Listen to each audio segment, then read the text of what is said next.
Hello, my name is Jeff Pagano, and welcome to the Harping on Rugby preview show. Joining me to look ahead to Saturday's match at the Aviva Stadium is someone earning his cap number 102. Warm welcome back to Mr. Neil Keego Keegan.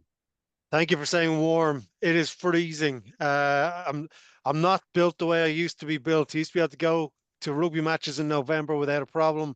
I don't know what I'm going to do tomorrow, but I hope everyone is well. That's it. That's it. Okay. Well, before we talk about this week's match, why don't we have a quick look back over last week when the win over Claremont? The win over Claremont is the most important sentence there. Yeah. A couple of worries are creeping in, similar to the big jersey. But the thing I'm taking away is the fact that it seems like Jordy Barrett has 15 more seconds to do what he wants to do on that pitch than anybody else. These class players, they just have this aura about them, and it was amazing to watch. So I'm looking forward to seeing him live and in person tomorrow. Yeah, I mean, you could probably stick him in as loose head prop, and he'd be grand. Do you know what I Yeah, mean? He's yeah. uh, he's just he's that kind of player. But he did really well at 15. Okay, so listen, now we'll take a look at our feature match of the week, which is of course Leinster v Connacht in round 8 of the 24-25 United Rugby Championship. This game is taking place at the Viva Stadium on Saturday, December the 21st, kicking off at 5:30 p.m. TV coverage is on RTE2, Premier Sports 1, and URC.tv.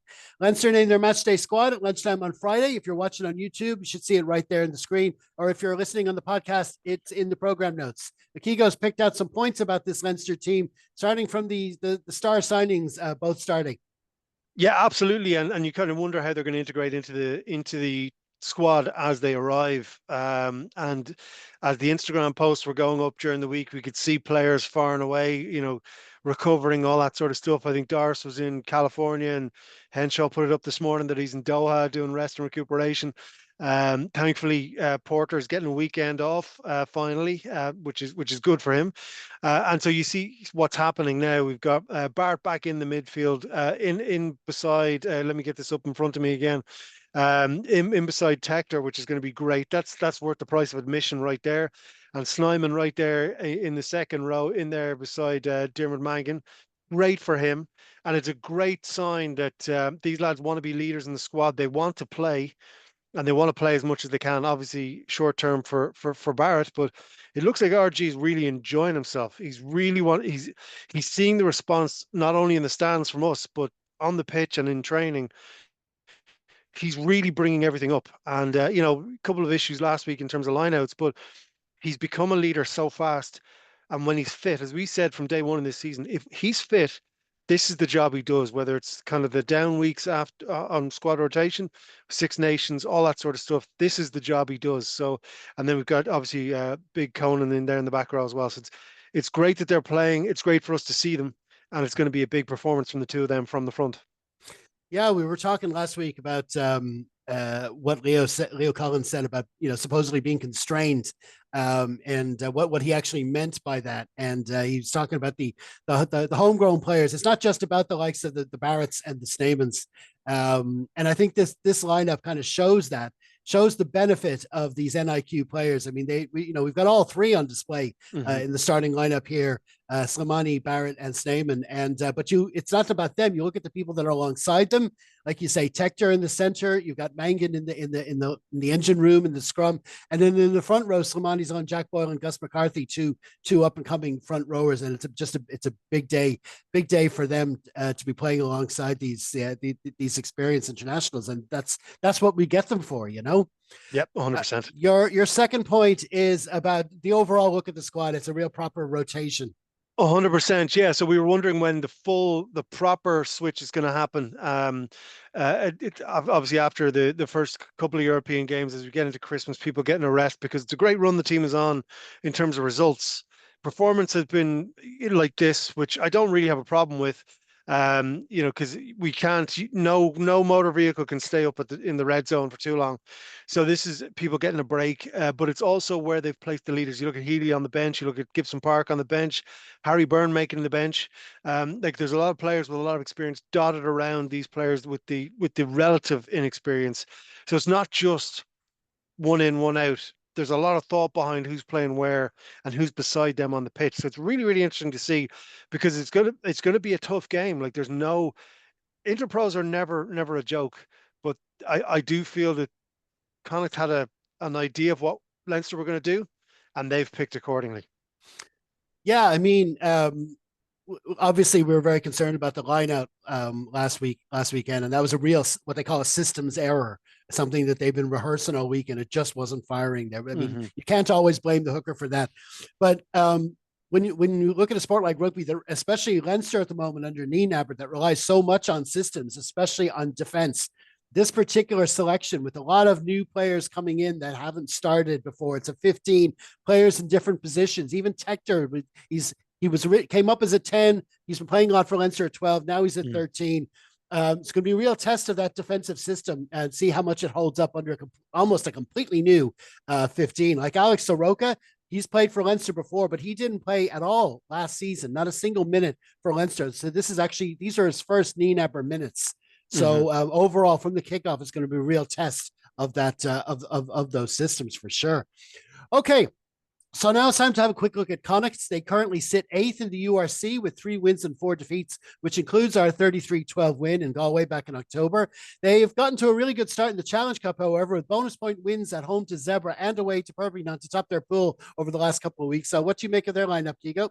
Yeah, what I love is when Connacht get a bit of momentum, and they have that now. Tough start to the season, but they're really building that up now, and they've picked their strongest team available. It's the best they could. Everyone is fit, everyone is healthy, everybody's ready to rock and roll. And I think, as I said, I think they kind of had a feeling what Leinster were going to do, certainly in and around the Christmas time, and they've got it absolutely right. Their strongest team versus the Leinster kind of second, third string, whatever way you want to put it.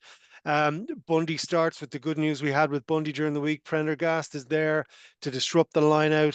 Who's the number 4 there? Josh Murphy there to disrupt the line out. So they're really, really going to go for it. I love Connacht. I think they're brilliant. They really will fancy this game. When I woke up and I saw I woke up. I've been awake since 7 in the morning, but mentally woke up when the teams were selected. When I saw those two teams together, you kind of go, right, there's a huge amount of pressure on Leinster. It's going to be 30,000+ people in the stadium, new patterns, new people in there. Connacht are on form. They're ready to rock. They've been playing together for a long time. There's a good buzz around there, good momentum. There's a huge amount in Connacht's favour because as we've been saying nearly every game, it's a free shot for them. Like, if they come up here and lose by 40, that's not what was supposed to happen, but they're not going to lose by 40. They're going to be in there all the way through. And our bench, the Leinster bench, is going to be needed big time.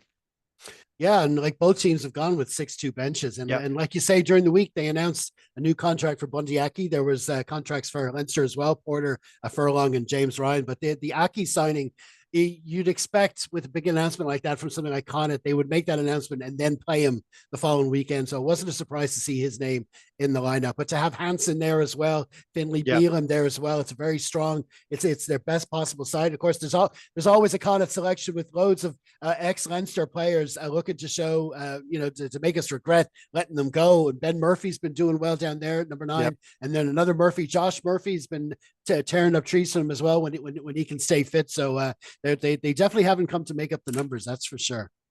Yep. Okay, so we're going to move on and now have a quick look at the officials. It's an all-Irish team. Chris Busby holds the whistle with his Irish assistants there. The weather for Dublin 4 on Saturday evening is supposed to be very windy, up to 70 kilometers an hour, 25% chance of rain. Partly cloudy is the official forecast, and pretty cold, I'd say, by the time the sun goes down, 4 degrees. Yes? Just one thing, as you're talking about the weather and the bad weather, what we are going to see is Bundy Aki running at Tector and Geordie Barrett and just saying, listen, I've been here a while. I know what the story is.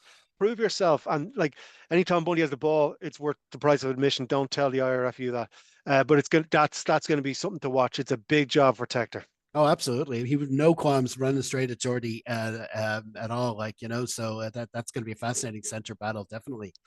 Okay, so now it's time to take a look at some of the other URC matches this weekend. Of course, I suppose it's kind of a derby weekend. It's all South African, all Italian, all Scottish. But I suppose the main, even all Welsh, I suppose we'll give them a mention as well. But I suppose your main focus will probably be Friday night's Interpro up in Belfast.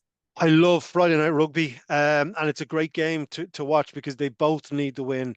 Ulster are struggling badly, and then we've got Munster who had a good performance was it 2 weeks ago, and then it kind of they didn't perform last week, so they need to find consistency as we've been saying all the way along, and Ulster need something, they need anything. So I think as we get towards Christmas, Kingspan's going to be full, it's going to be loud. Are there going to be many Munster fans up there? Do they travel anymore? I don't know, but we'll see. Sometimes they travel up to the capital to have a proper point. But no, Kingspan needs to be full, it needs to be loud, and it'll be great to watch because they both need this really really badly.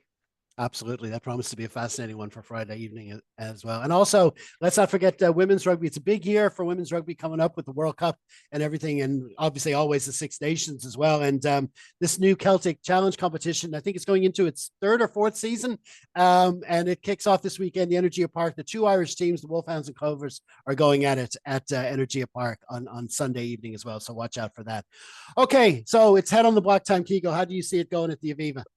When I had my coffee this morning, I had one idea. I'm talking to you, I have another idea.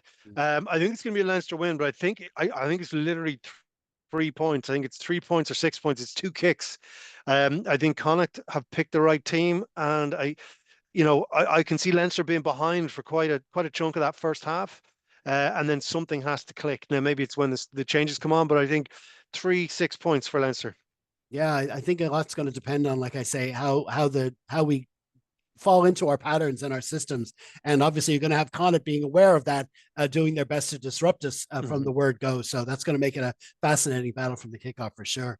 Okay, listen, we're going to leave it there, man. Many thanks for joining us once again. And are you done for the stand-up gigs for the Christmas, or what's next on the list? The last one is tonight in beautiful Selbridge, and then it's a break up until we kick off again in January. We're in at the match tomorrow, so it's going to be Christmas starts proper tomorrow at 5:30. Brilliant stuff. And of course, you'll find the link to all Keego stuff in the program notes. Well, thank you, sir. And thank you all for checking out our latest preview show. Be sure to enjoy the match wherever you are. Leave a comment on our Facebook page after the full-time whistle. We will, of course, have a wrap pod for you, which we'll record on Sunday evening. And hopefully you'll help us out by liking, sharing, and subscribing. In the meantime, stay safe, everyone. Slán.